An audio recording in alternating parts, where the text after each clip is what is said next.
What's up, everybody? Welcome to another episode of Feed My Muse. Today is going down. We're using Pink Oyster Mushrooms. And who doesn't love a B.L.T? Well, in our case, we're making a P.L.T. Pink Oyster Mushrooms, lettuce, tomato sandwich. Let's get down with it.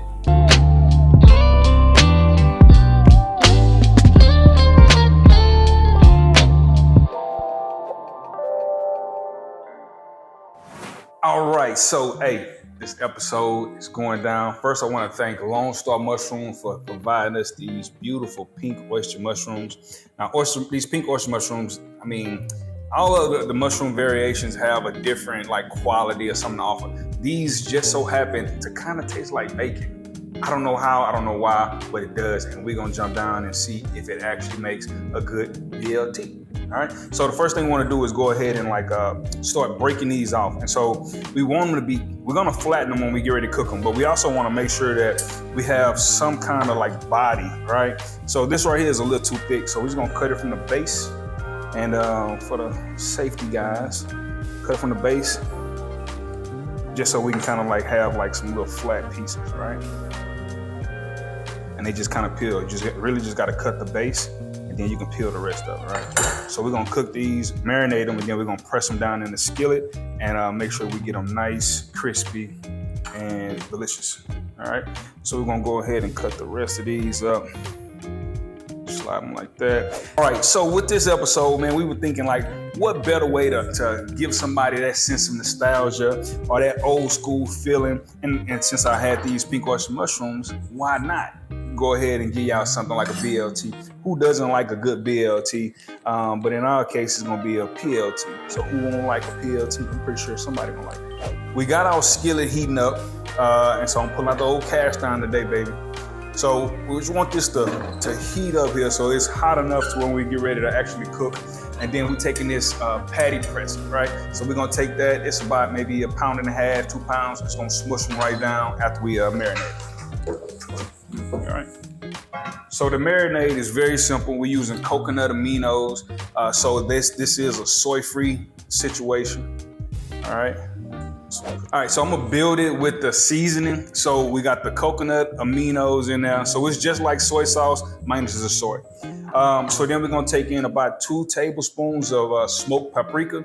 This is gonna give you that smoky flavor. If you don't wanna use paprika, you can actually use a liquid smoke, but I just wanted to go with a spice that's gonna give me that smoke. All right. And don't worry about the color because it's not gonna do too much. Then we're gonna go in with a little bit of nutritional yeast. So about 2 tablespoons of nutritional yeast. Just gonna wanna whisk that together. It smells like bacon already. I ain't gonna lie to y'all, it smells like bacon already. All right, and also I wanna do some cracked pepper. Just to give it that smoky, peppery flavor that y'all kind of miss. Another quick whisk. All right, so it's gonna be kind of thick. So if need be, you can add a little bit more aminos. Start adding them in there, tossing them. Our oil look like it's about ready. So all you really wanna do is flip, toss, make sure you coat everything. So these mushrooms soak up liquid like nobody's business. So you want to make sure you don't have too much to where it's super soggy in one particular mushroom. So with all of these mushrooms that I put in here, we should be fine with the flavor and with the liquid. And you don't have to let this marinate, but if you want to, you want to be proactive, you can let it sit for about 30 minutes. I wouldn't go longer than that because once the mushrooms sit and they also have a little bit of extra moisture, the moisture that's already in the mushrooms will definitely make it too soggy. All right, so we're about ready to put this in. I'm looking at my mushrooms and I'm like, okay, well, I think some of it can stand a little bit more, seasoning, a little bit more flavor, just a little bit more moisture, right? So I'm gonna go ahead with just a little bit of this amino back again, just to kind of touch everything that I got going on here. All right.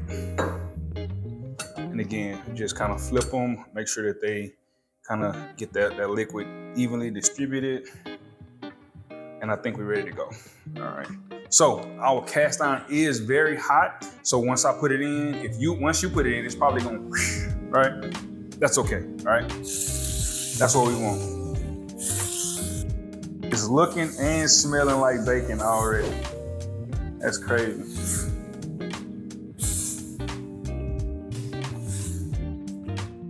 All right. And so this right here, man, I really wanted to do something simple so that I can show everybody that you don't have to be a chef to actually cook or produce a vegan dish that actually tastes good and that's full of flavor. You can do this at home with no pressure, guarantee you. And the best part about it is you're gonna be the one eating it. So it don't have to be perfect. All right, so we got this going.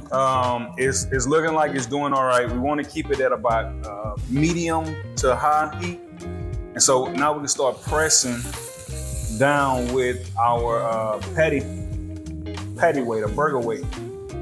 So we'll let this sit there for a little bit because we actually want to cook that extra moisture out, right?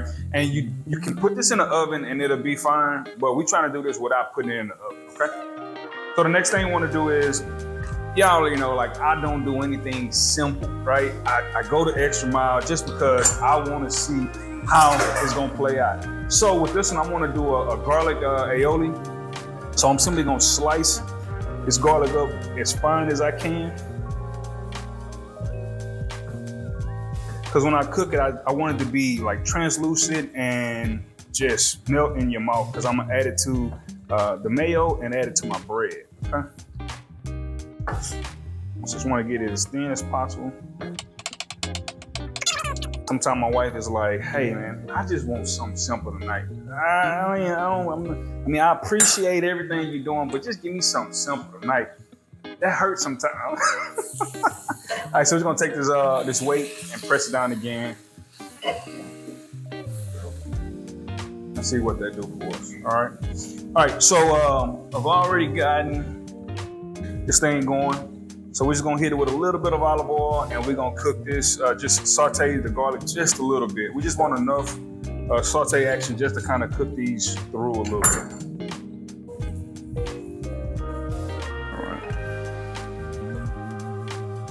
We'll hit it with a little black pepper as well.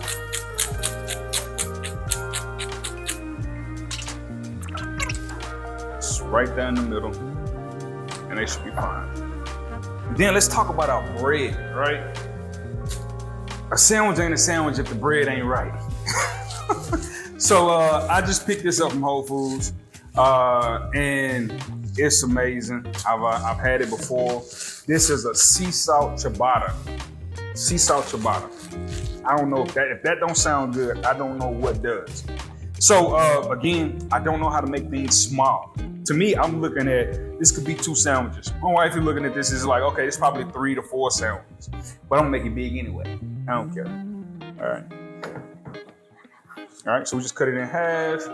And then we wanna go down, straight down the middle so we can have our sandwich. Get it ready.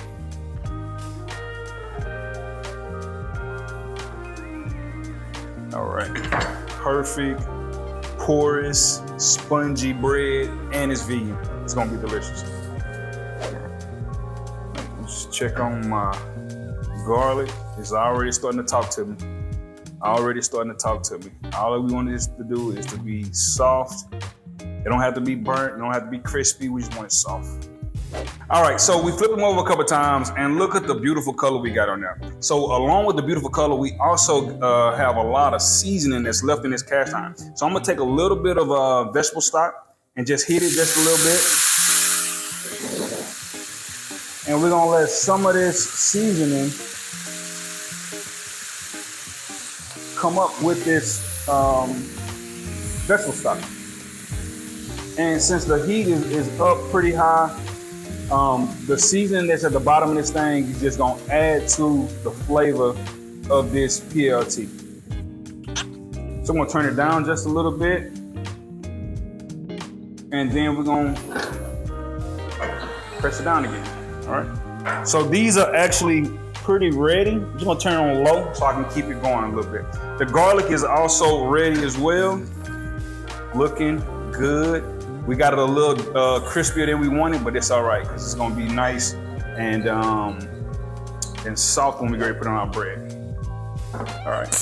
So I don't know if y'all remember the last episode where we wanted to use this mayo for our butter when we got ready to reduce it, or when we got ready to actually toast the buns. I'm gonna do that same trick again.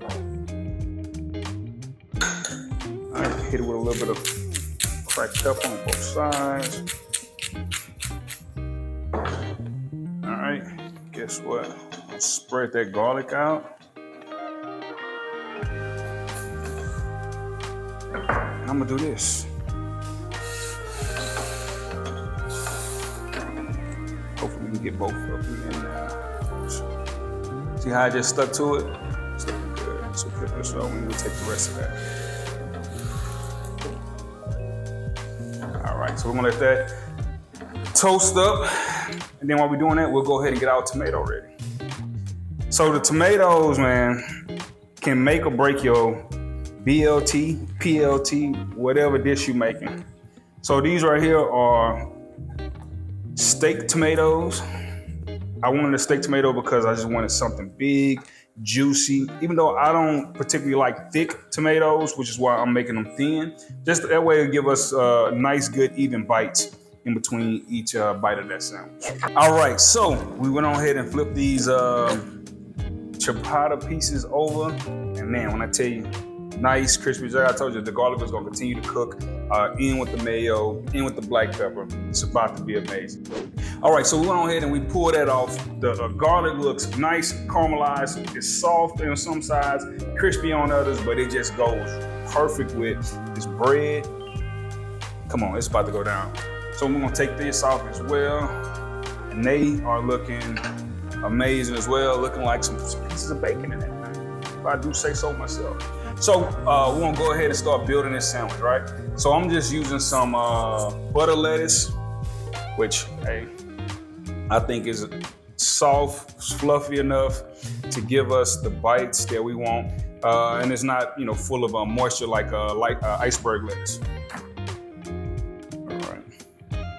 So then we're gonna follow back with our tomatoes. And like I say, thin tomatoes. I love like even layered bites. This is gonna be one for the books right here. So we'll start placing our pink oyster mushrooms. Some of them crispy. We cut them thin so that we can have some nice crispy edges. And that smoky marinade is doing its job.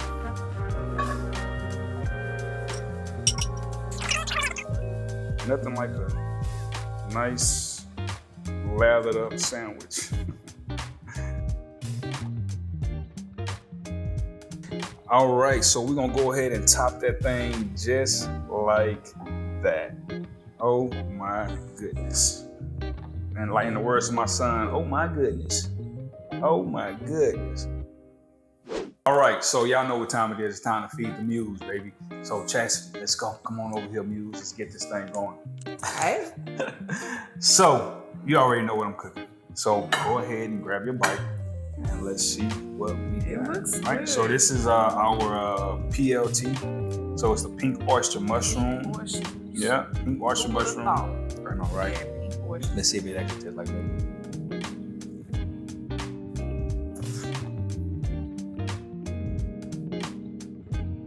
So, Wow. that tastes like a delicious B.L.T. This is our first time trying it, by the way. Yeah, you get the saltiness, you get the smokiness of the bacon. The sandwich itself is fire. The bread is A1. I taste the garlic and the mayo. You taste the garlic and the mayo? I just had a nice hit of the garlic in my first bite. Wow. Hey, this is a P.L.T. This is really good. Is it? It's a sandwich. Wait, man, I'm probably eating ugly and whatever else. I don't care. This right here is hitting. Thank y'all for tuning in. Subscribe, like, comment, Make it yourself. Let me see how your sandwich turned out. All right, let me see what y'all can create. That's what we're doing this for, so we can make vegan cooking more accessible and easier for everybody. Let's go. See y'all later. I'll have another bite.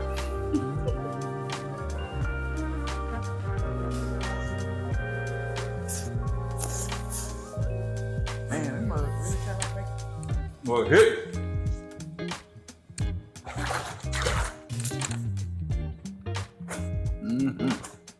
We need to start having napkins on hand. On hand. All these sauces and juices rolling down.